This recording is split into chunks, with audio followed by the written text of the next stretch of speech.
Film শুরু হওয়ার সাথে সাথেই আমরা দেখতে পাই একজন গর্ভবতী মহিলাকে, যার প্রচণ্ড ব্যথা হচ্ছে। তার সাহায্য করার জন্য কেউ নেই এবং সে একা একাই তার সন্তানকে জন্ম দেয়। সন্তান জন্ম দেওয়ার পর যখন সে তার শিশুকে নিয়ে বাইরে যায়, তখন আমরা দেখতে পাই যে পুরো গ্রামের লোকেরা তাকে দেখে ভয়ে তাদের ঘরে ঢুকে যায় এবং দরজা বন্ধ করে দেয়, যেন সে একজন অভিশপ্ত লোক। এরপর দৃশ্য কেটে যায় এবং আমরা যুদ্ধের মাঠ দেখতে পাই। এই যুদ্ধ কেন হচ্ছে তা ফিল্মে দেখানো হয় না, কিন্তু আমরা মার্ক নামের একজন সৈন্যকে দেখতে পাই, যার শরীরে অনেকগুলো গুলি লেগেছে এবং সে গুরুতর আহত অবস্থায় আছে। তার বেঁচে থাকার সম্ভাবনা খুবই কম। অন্যান্য সৈন্যরা তাকে মেডিকেল ক্যাম্পে নিয়ে আসে এবং তার চিকিৎসা শুরু করে। সেখানে সুযোগ সুবিধা খুব বেশি নেই, কিন্তু আশ্চর্যজনকভাবে মার্ক বেঁচে যায়। এই মেডিকেল ক্যাম্পে আরও অনেক আহত লোক আছে, যারা মার্কের বন্ধু হয়ে যায়। শেষ পর্যন্ত তাদের ছুটি হয়ে যায় এবং তারা যুদ্ধ থেকে বাড়ি ফিরে আসে। মার্ক সবাইকে তার বাড়িতে নিয়ে আসে এবং আমরা জানতে পারি যে মার্ক আসলে নাকের স্বামী। বাড়ি ফিরে মার্ক খুবই বিচলিত হয়ে পড়ে, কারণ তার সন্তানও নেই এবং তার স্ত্রীও কোথাও নেই। হঠাৎ কেউ তাকে পেছন থেকে জড়িয়ে ধরে এবং সে ভয় পেয়ে যায়। সে দেখে যে নাক তাকে জড়িয়ে ধরেছে। সে তাকে খুব ভালোবাসে। নাক মার্ককে দেখে খুব খুশি হয়, কারণ যুদ্ধ থেকে তার ফিরে আসা প্রায় অসম্ভব ছিল, কিন্তু এখন সে বেঁচে গিয়েছে। তারা একে অপরকে জড়িয়ে ধরে এবং ভালোবাসে। এখানে একটি আবেগপূর্ণ দৃশ্য তৈরি হয়। নাক এখন তার ছেলেকে নিয়ে আসে এবং তার স্বামী মার্কের সাথে পরিচয় করিয়ে দেয়। এখানে আমরা লক্ষ্য করি যে মার্কের এক বন্ধু নাকের উপর খারাপ নজর ছিল। মার্ক তার সব বন্ধুকে নিয়ে তার গ্রামে দেখাতে যায়। বাজারে গিয়েই তাদের সাথে খুব অদ্ভুত আচরণ করা হয়। সবাই তাদের সাথে অদ্ভুত আচরণ করে, এমনকি কেউ তাদের সবজিও দেয় না এবং সবাই ভয়ে পালাতে শুরু করে। মার্ক বুঝতে পারে না যে এমন কি হয়েছে যে সবাই তাদেরকে দেখে ভয় পাচ্ছে এবং পালাচ্ছে। শেষ পর্যন্ত সে একটি শপে যায় এবং যখন সে জিনিসপত্র নেওয়ার জন্য চেষ্টা করে, তখন একজন বৃদ্ধ মহিলা তাকে বকা দিতে শুরু করে এবং জিজ্ঞাসা করে, তোমরা এখনও বুঝতে পারোনি যে তোমরা কার সাথে থাকছো? তোমার স্ত্রী একটি ভূত। যদি তুমি আমার কথা বিশ্বাস না করো, তাহলে তোমার পায়ের নিচ থেকে তাকে দেখো। বৃদ্ধ মহিলার ছেলে এসে তাকে চুপ করিয়ে দেয় এবং মার্কের সব বন্ধু তার মজাক ওড়াতে শুরু করে, বাজারের লোকেরাও, কারণ তারা বিশ্বাস করতে পারছিল না যে নাক একটি ভূত। পরের দিন মার্কের বন্ধুরা তার বাড়ি মেরামত করতে শুরু করে এবং মেরামত করার সময় তারা দেখতে পায় যে বাড়ির বাইরে কারো লাশ পুঁতে রাখা হয়েছে, যার হাতে একটি বিয়ের আংটি ছিল। তারা দেখে ভয়ে কেঁপে ওঠে। এর আগে যে সে তার বন্ধুদের এইসব কথা বলতে যাচ্ছিল, সেখানে অনেক পোকা তাকে কামড় দেয় এবং তাকে বলতে বাধা দেয়। এই মুহূর্তে আমাদের মনে হয় যে যেন কোনো ভূতই তাকে বলতে বাধা দিয়েছে এবং ইচ্ছাকৃতভাবে এই পোকাগুলোকে তাকে কামড়ানোর জন্য পাঠিয়েছে। এখন তার মুখ বন্ধ হয়ে গিয়েছে, কিন্তু সে লিখতে পারে। সে লিখে তার বন্ধুদের বলে যে নাক সত্যিই একটা ভূত। সে তার লাশ বাড়ির বাইরে পুঁতে থাকা দেখেছে। এটি শুনে তার অন্যান্য বন্ধুরা ভয় পেয়ে যায় এবং তৎক্ষণাৎ তাদের জিনিসপত্র গুছিয়ে সেখান থেকে পালানোর চেষ্টা করে, কিন্তু তখনই তাদের মার্কের কথা মনে পড়ে। তারা তাকে একটি ভূতের সাথে রেখে যেতে পারে না। তারা পরিকল্পনা করে যে রাতে তারা মার্কে নিয়ে চুপচাপ সেখান থেকে চলে যাবে। রাতে যখন তারা মার্কের কাছে যায়, তখন মার্ক তাদের কথায় বিশ্বাস করে না। এর আগে যে তারা একাই চলে যায়, একটি ছেলে এসে তাদের সাহায্য চায়। এই ছেলেটিই ছিল যাকে তারা সকালে বাজারে দেখেছিল। সে বলে যে তার মা তাদের নাকের কথা বলেছিল এবং এখন তার মা মারা গিয়েছে। সে তাদের সাহায্য চায় তার মায়ের শেষকৃত্যের জন্য। ছেলেটি কাঁদছিল এবং সবাইকে বলছিল যে তার মাকে নাকে মেরেছে, কারণ সে নাকের কথা তাদের বলেছিল। এটি শুনে ছেলেরা ভয় পেয়ে যায় যে সে যদি মার্কে সত্যই বলতো, তাহলে নাক তাদেরকে মেরে ফেলতো। শেষকৃত্যের প্রস্তুতি শেষ করে তারা বাড়ি ফিরে আসে এবং মার্কে আবার নিয়ে যাওয়ার চেষ্টা করে, কিন্তু এর আগে যে তারা সত্য বলে, সেখানে নাক চলে আসে। নাক এসে বলে যে খাবার তৈরি হয়েছে। মার্কও তাদের নিয়ে টেবিলে বসে এবং সবাইকে বলে, দেখো আমার স্ত্রী কত ভালো খাবার বানিয়েছে। যদিও আসলে সেখানে শুকনো পাতা এবং পোকা ছিল, যা মার্ক দেখতে পাচ্ছিল না। মার্কের মনে হচ্ছিল যে যেন সেটা ভালো খাবার। তার নাকের ভয়ে সেই পোকামাকড় খেয়ে ফেলে। খাবার খাওয়ার পর তৎক্ষণাৎ তারা বাড়ি থেকে পালিয়ে সামনের ঘরে চলে যায়। তাদের এইভাবে পালাতে দেখে মার্ক কিছুটা অবাক হয় এবং তাদের কাছে গিয়ে জিজ্ঞাসা করে যে তারা কেন এমন আচরণ করছে।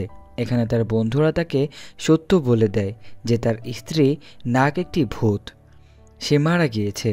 তারা তার লাশ দেখেছে, সম্ভবত সে তাকে ক্ষতি করতে চায়।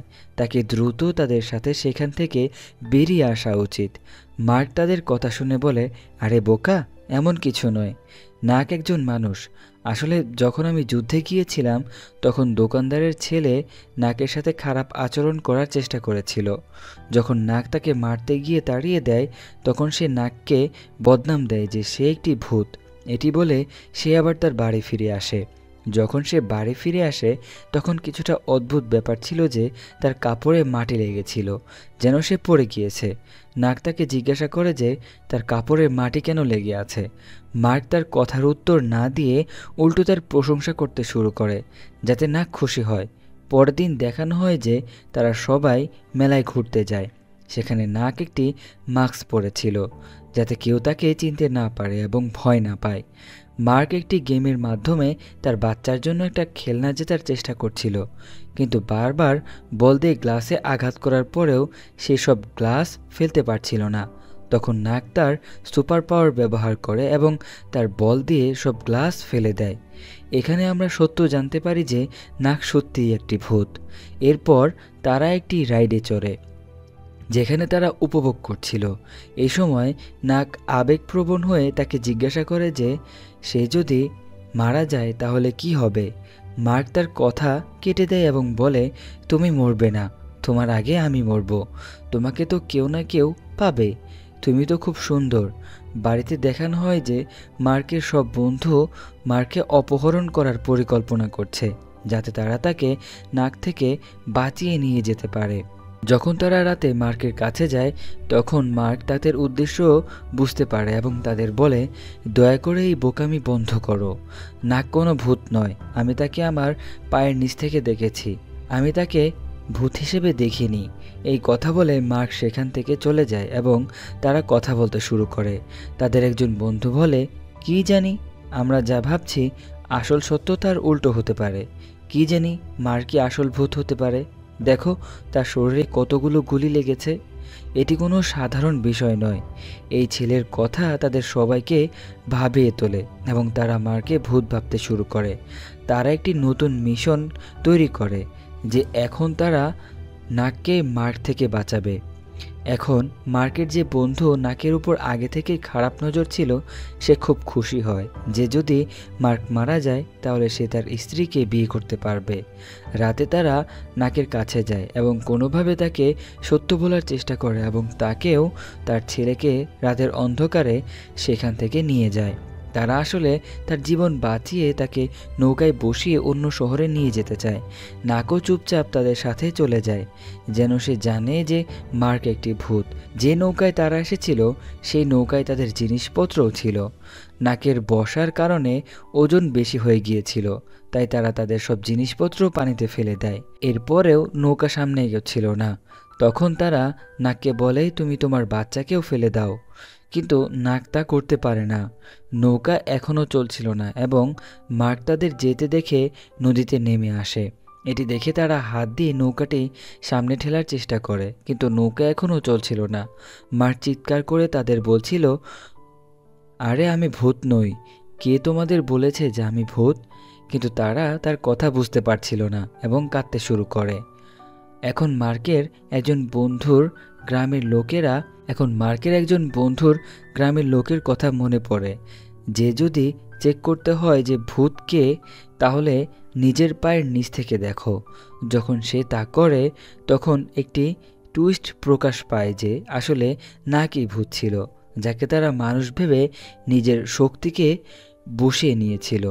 যখন সে নাকের সত্যতা জানতে পারে তখন নাকও তার সামনে তার সুপার পাওয়ার নিয়ে আসে এবং তার হাত লম্বা করে তার কাঁধ ধরে ফেলে।